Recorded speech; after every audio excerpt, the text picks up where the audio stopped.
अभी पिछले महीने जब मेरी शादी हुई तब मुझे पता चला कि हमारी शादियों में 7 नहीं बल्कि 4 फेरे होते हैं और हमारा सनातन धर्म भी केवल 4 फेरों को ही मान्यता देता है।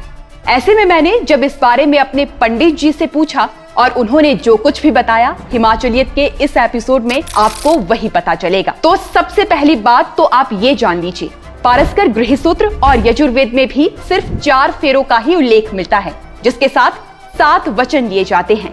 लेकिन लोकाचार में फेरों की संख्या कई बार बढ़ने के बाद 4 से 7 हो गई। वहीं हमारे अपने पंडित जी के अनुसार जैसे 4 युग होते हैं, 4 ही वेद होते हैं और 4 ही दिशाएं होती हैं, उसी तरह से हमारे शास्त्रों में भी विवाह के केवल 4 ही फेरों का वर्णन मिलता है। और शादी के 4 फेरे 4 पुरुषार्थों यानी धर्म, अर्थ, काम और मोक्ष के प्रतीक होते हैं।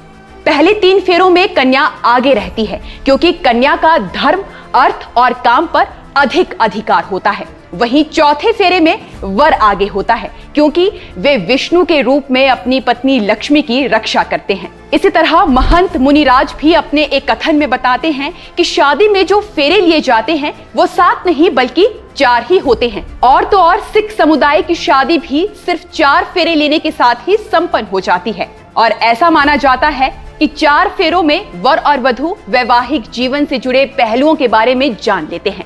बाकी कई क्षेत्रों में 7 फेरे लेने के भी रिवाज हैं और कई इलाकों में 4 फेरे लड़की के घर और 3 फेरे लड़के के घर पर भी करवाए जाते हैं और कुछ में 4 फेरों के बाद वर वधू को अग्नि के सामने बिठा दिया जाता है। उसके बाद 3 फेरे और लिए जाते हैं।